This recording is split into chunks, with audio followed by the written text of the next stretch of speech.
Hello, everyone, and welcome to another episode on Football Talk Podcast. My name is Ozzy, and I'm your host for this evening. Ah, the news has been broken. No huge surprise for us Liverpool fans, as I'm sure we all kind of saw the writing on the wall with regards to Trent Alexander-Arnold. But of course, when it's made official and it's known worldwide, yeah, it hits differently, unfortunately. And if you haven't heard, I'm sure you have, but it looks like Trent Alexander-Arnold is set to join Real Madrid from this summer. Apparently, the deal is a 5-year deal, um, which is not surprising in terms of the length. But let me give you my thoughts on the breaking news today. I'm sure everyone has an opinion. There's been definitely a difference of opinions in the local fan base. So I'll give you my take in terms of what I think has happened and my overall viewpoint of Trent going to Real Madrid. For me, it's not a surprise. It's probably the worst kept secret in world football. In fact, I heard today that this move was 2 years in the making, which is absolutely crazy. Um, I wasn't always convinced. I was quite, you know, I think I flip-flopped my opinion on Trent over the course of the months in this season. But when Klopp decided to announce that he's leaving Liverpool, I did have a feeling that Trent could be one of the players that would depart last summer, only on the basis into how close he was and with only 1 year remaining his contract, for maybe he'd want to move on at that stage, but he decided to stay. And I thought maybe there's a change of heart where maybe he wants to be here for the long term, looking at it a different way. Maybe he thought, you know, with a new coach in Arnold Slot, an unknown coach. Let's be honest, we probably would have been familiar with Arnold Slot, but not to a huge extent. And maybe he thought, if I play my final year of Liverpool, the expectations are quite low because we've just appointed a new coach. Klopp has left, so that's huge shoes to fill.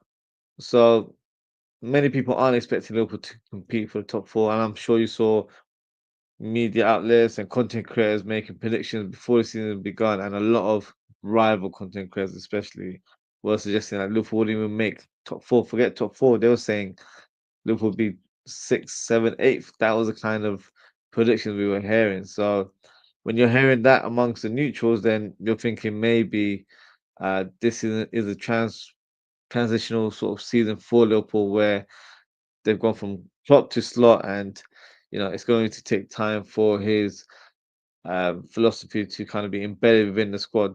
But it's not been the case. We've actually done really well this season. We're on the verge of winning another Premier League title, and it's Arne Slot's first one under his first season as Liverpool coach as well. So, maybe he thought if Liverpool weren't competing, it's an easier way to just walk through the back door and justify his decision to leave.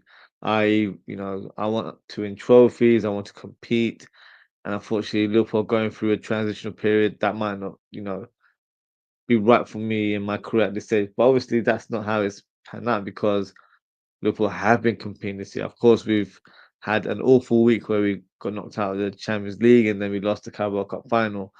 But we're winning the creme de la creme. We are going to win the Premier League, God willing, end of the season. So, that is the major honor. That is the one that everyone targets when the season begins. So people asking, well, why has his viewpoint changed? Why, has he not decided to stay? We are competing. We're evolving as a team. I think his mind was already set from probably last year. Well, I did mention it's been 2 years in the making, hasn't it? But I think from last year, I think his mind was set. I think even if he'd won the quad this season, which of course is, you know, virtually an impossible task, but let's say Liverpool miraculously get it done. I still think he would have left the club and joined Real Madrid. I saw a brief interview today. I haven't seen a full interview, but I saw on social media where Trent Alexander-Arnold was interviewed by a Sky Sports presenter, and he mentioned to her that he has ambitions to be the first fullback to win the Ballon d'Or. And I think that's probably one of the reasons why he wants to leave Liverpool and join Real Madrid, who, let's be honest, tend to win the Champions League quite often than not. And the Ballon d'Or winners normally ends up being a player that has won league titles, that has won Champions Leagues, and that would put him in a good position to be in that frame. Now, some would question why can't he do that at Liverpool? Why can't he not win a Ballon d'Or at Liverpool? Let me say it out loud.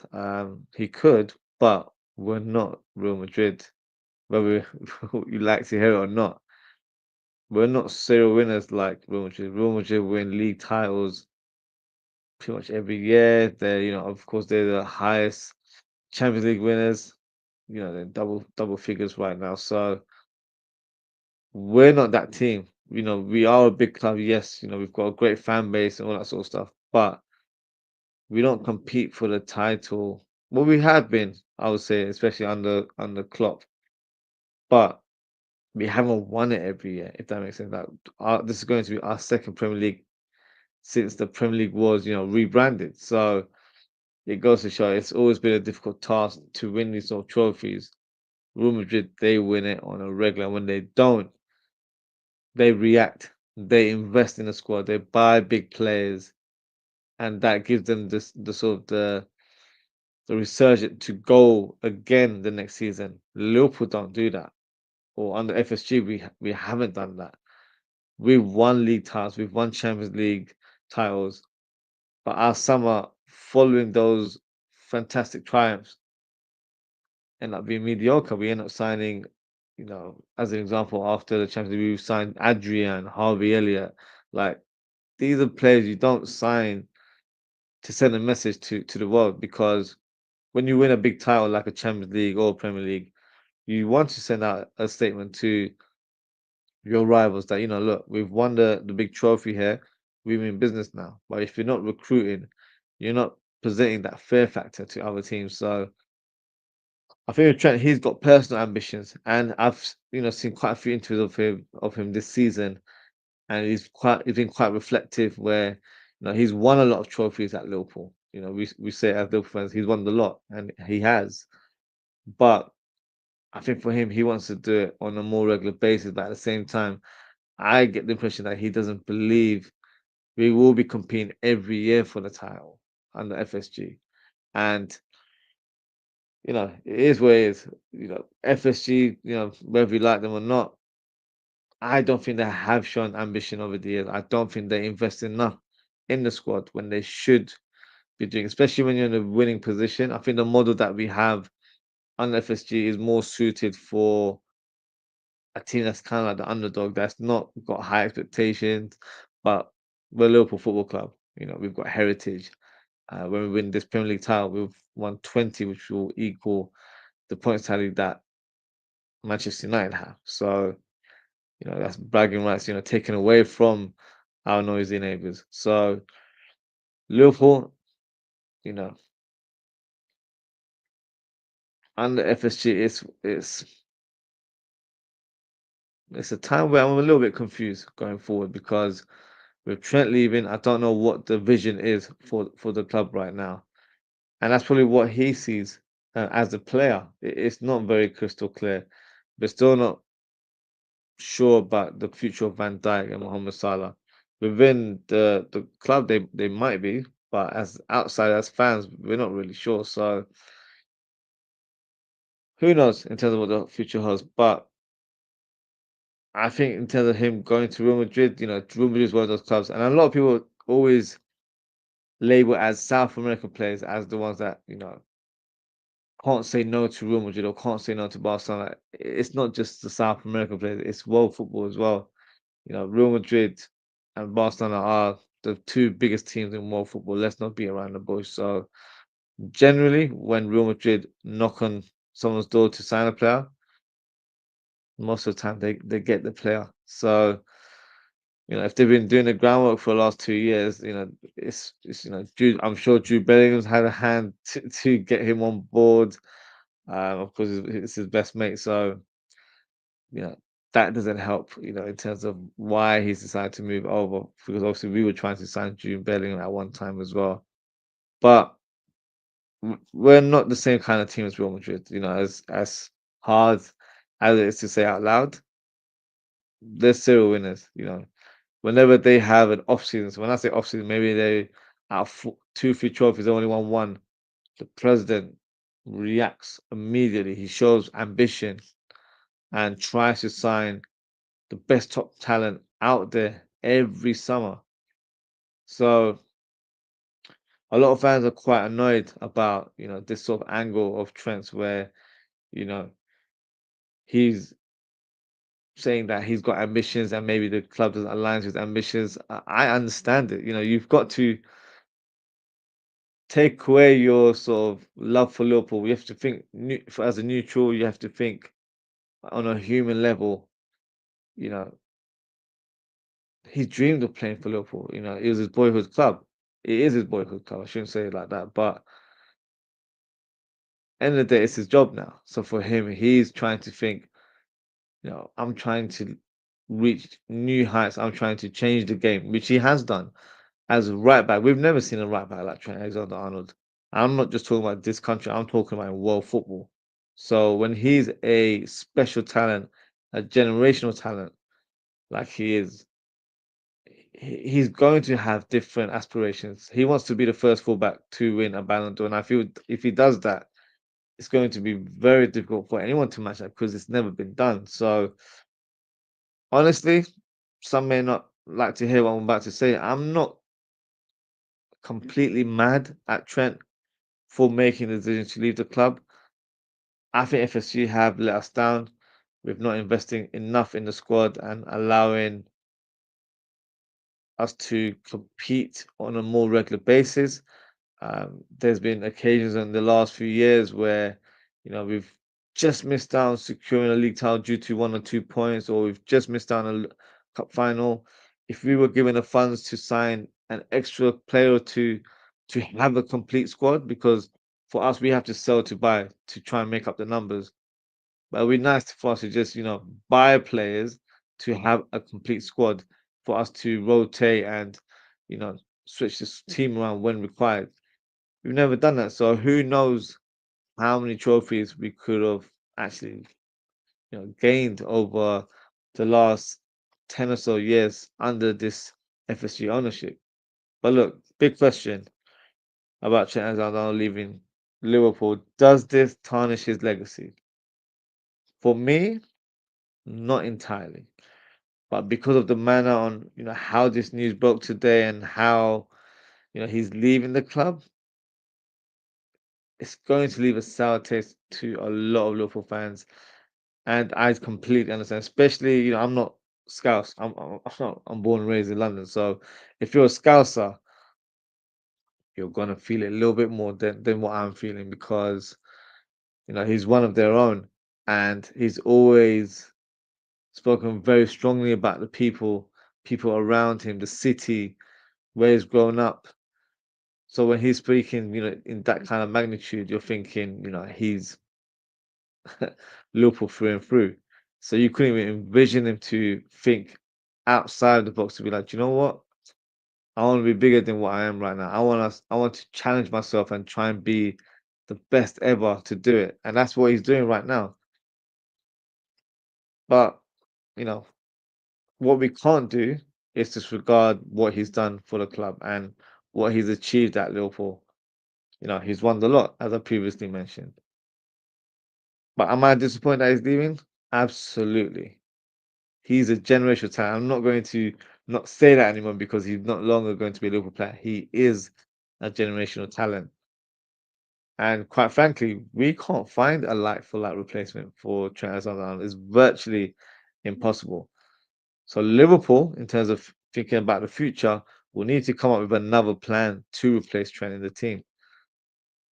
In my opinion, I think Liverpool need to sign a more traditional right back rather than someone who's more attack minded or likes to invert, kind of like what Trent would do. I think we need an all rounder, but someone that's a bit more defensive focused. So it gives us a better balance in that back line. But in terms of Trent leaving, look, maybe the timing wasn't right, and some people question, why have you announced it now? It's such a weird time to announce it, but he's just picked up an injury, and I don't know how long he's out for, but it looks like a serious one. So it may be an injury that rules him out for the rest of the season. So he probably thought maybe it's best time to make that announcement now. Of course, he's not officially done it on his platforms, but every media outlet is reporting it. So it's pretty much, public news now that he is on the verge of signing for Real Madrid. And he probably thought it was the best time to do it now, where the pressure's not on, and he might not be able to play for Liverpool again. And look, I know a lot of Liverpool fans on social media and people I know that have been going through the motions today, calling him all sorts of names. Um, Look, as I said, I am disappointed that he's leaving, but let's not be around the bush. Are we surprised about this announcement? I'm not, because out of the three players that are on their last few months of their contract, he was always the one I thought will most likely leave.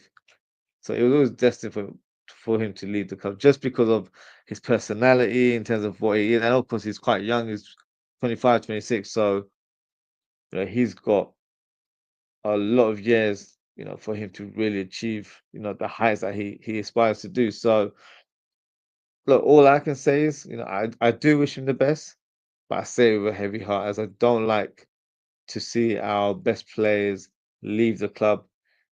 But at the same time, life goes on. You know, we've had players in the past that have left, and we've gone on to replace them, and we've gone on to be successful. So if he doesn't want to play for the club, then I think it's probably best for both parties to go their separate ways.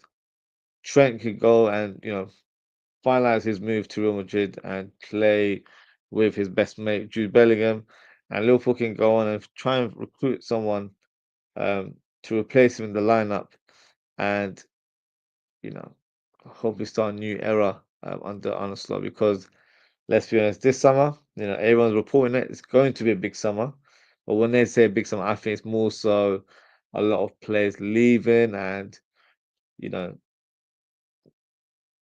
different types of players being signed. I don't see us signing big names or anything to that nature. I think it's going to be a lot of young and up and coming players that come through the ranks. But only time will tell. But before we close the show, just wanted to leave by asking a big question, and that is, what do Liverpool do now? With Trent going to leave at the end of the season, where do we go from here? Do we stick with Conor Bradley and Joe Gomez as our right back options, or do Liverpool need to sign another right back? For me, a right back is a must to sign in this next window to replace Trent Alexander-Arnold. We're not going to find a like for like, but we can sort of look at other options out there to see who can come in and do a job at right back, because that's how we have to look at it. We can't try and match what Trent brought to the field. We've got to find another alternative, another solution to give the team a better balance, because I feel like I'm not sort of just throwing shade here because he's on the verge of leaving. But when Trent's given a free role in the team, it presents a lot of gaps in our team as well. So whenever he's inverted, you've got Konate, for example, covering two roles. We're doing centre back and right back when Trent is, roaming around the middle of the park. And that's more workload for Konate, which is probably why he picks up more injuries than normal.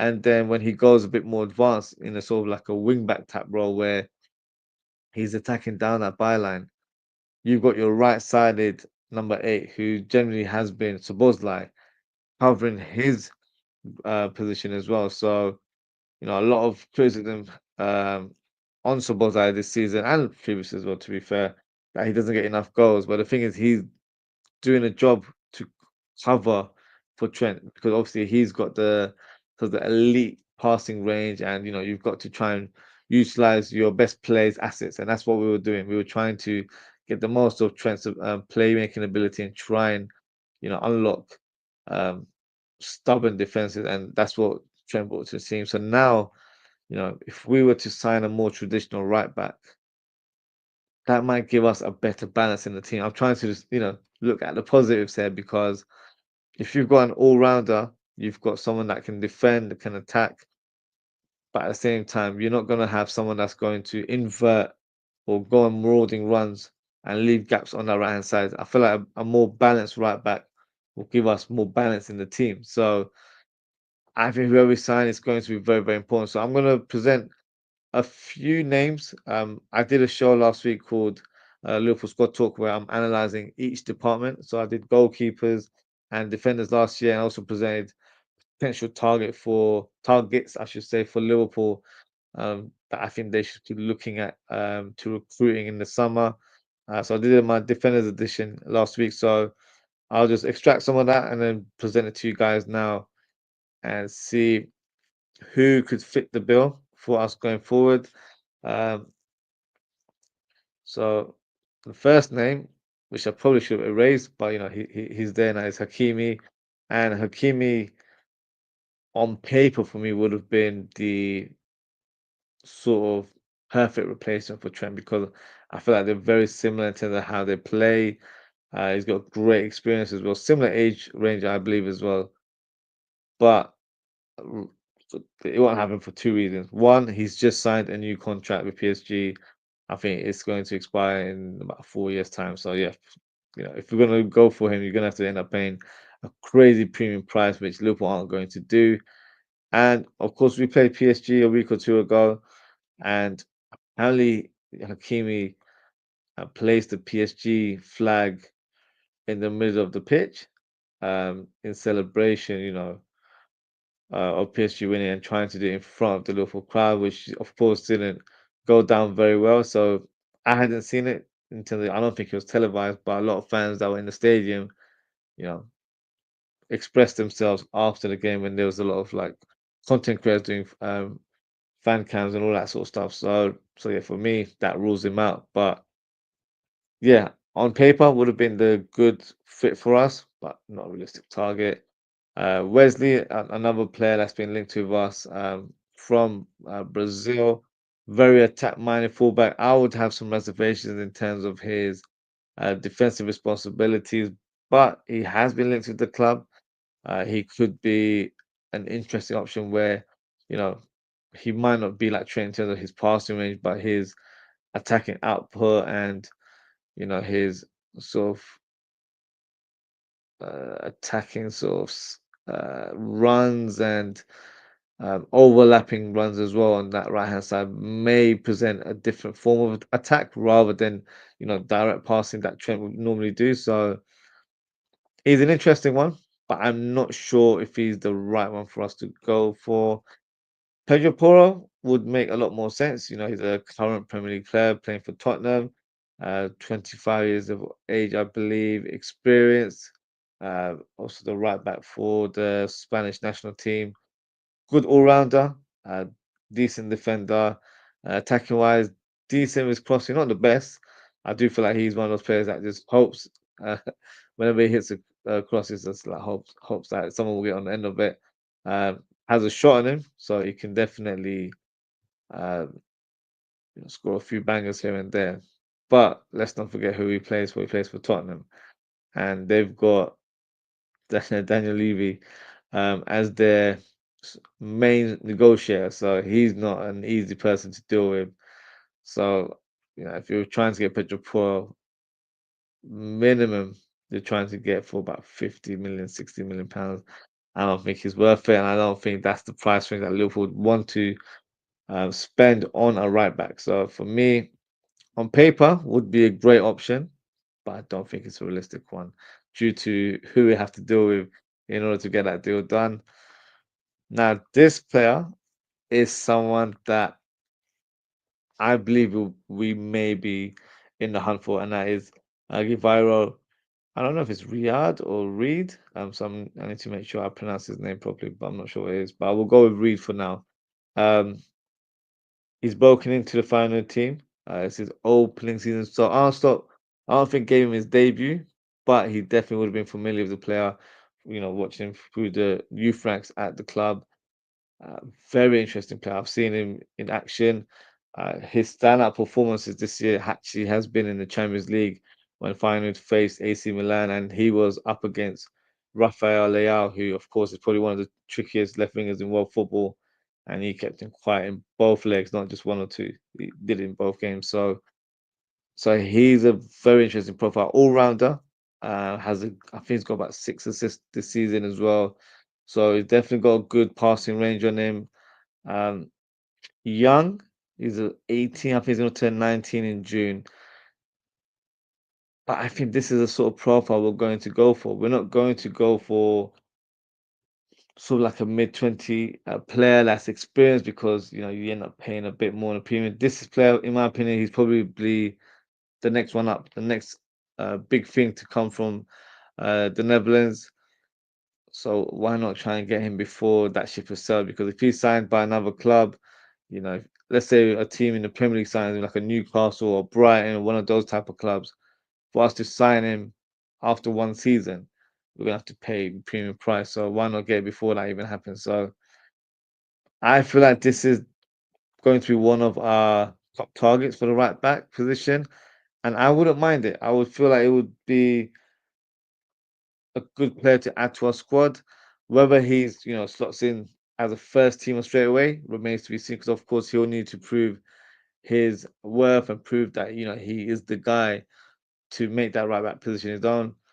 But we'll have two young fullbacks in Giviro Reed and Conor Bradley who will be competing for that spot. So even if they're rotating throughout the season, I feel like it would be a good balance to have on that right hand side. So he would be the one that I would also go for, and I do feel like he will be a target for us this summer.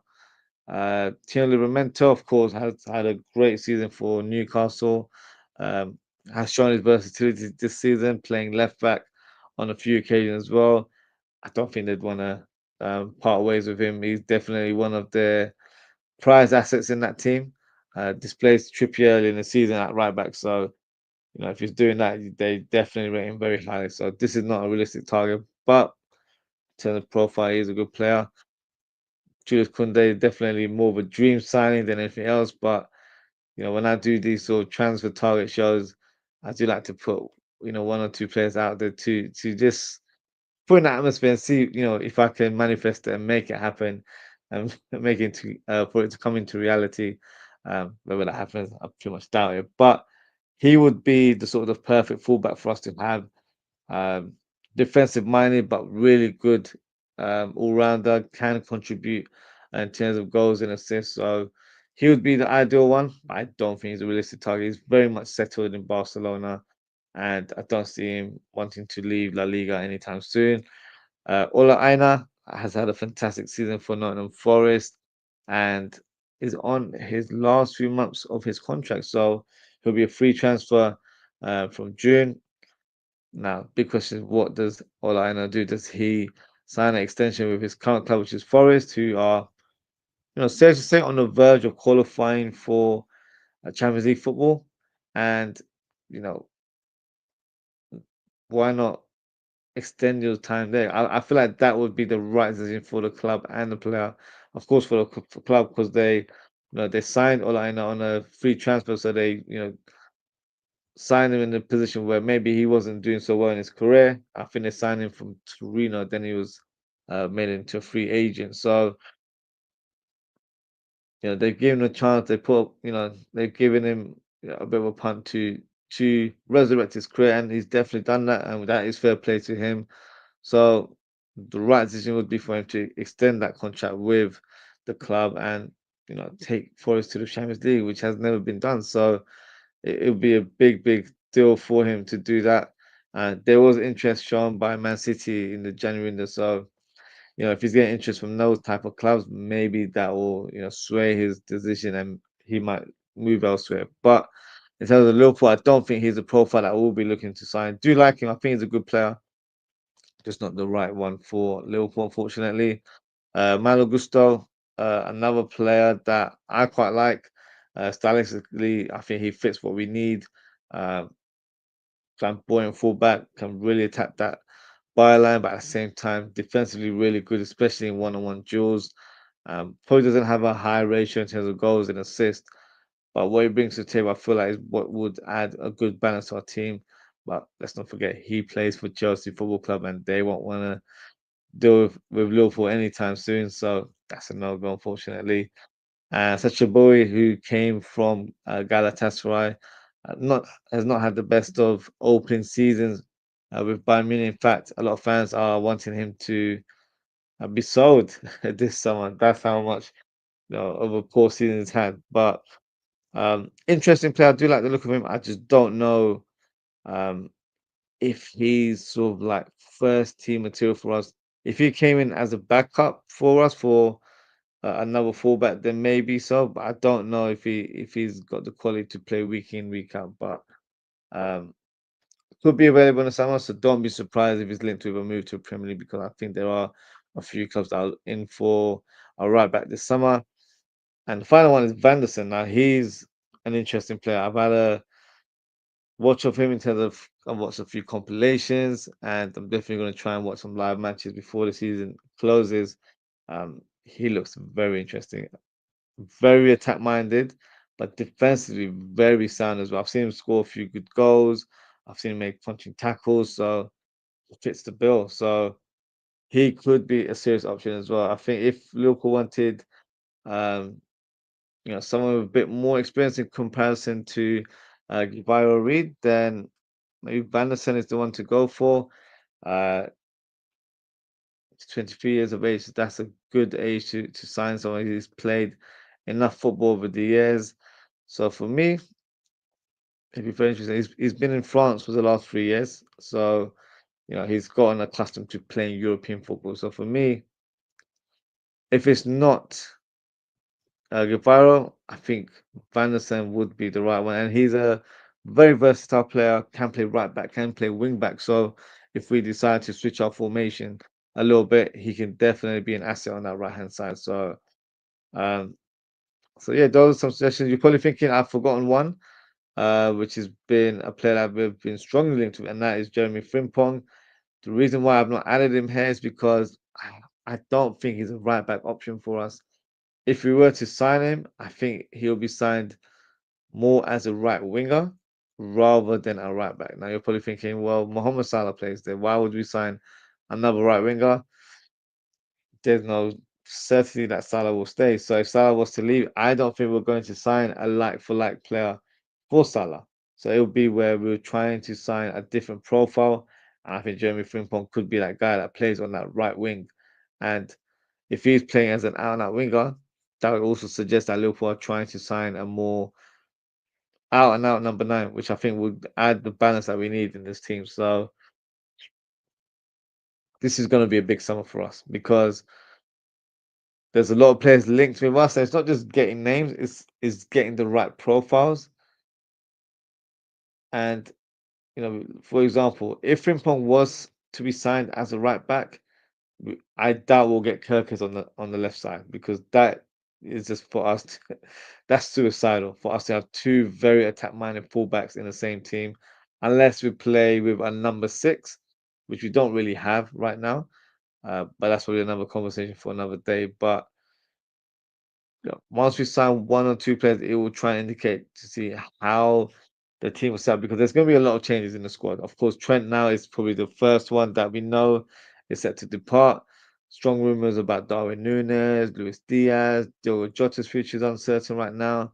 So there's going to be a lot of players departing, and I don't think we're going to sign like for like players right away. It might be where we sign one player who can cover two positions, for example. So let's see. A lot to kind of cover this summer. So I'll try and do my best to cover any sort of latest rumors. And if there's players that I feel like will fit the bill, I might do dedicated shows in regards to that. But that is it for this evening, guys. Thank you so much for tuning in. If you haven't already, please don't forget to like, comment, share, and subscribe to the channel. Um, in terms of upcoming content, I will be doing my third show of Liverpool squad talks. I'll be covering midfielders tomorrow. So going through potential players that could play CDM, centre mid, or attacking mid. see where they fit. And yeah, if you're watching live, feel free to present your suggestions or any comments regarding the players that I'm showcasing. Or if you're watching a replay, feel free to get involved. And then on Thursday, I'll be doing attackers, which will be a very interesting one.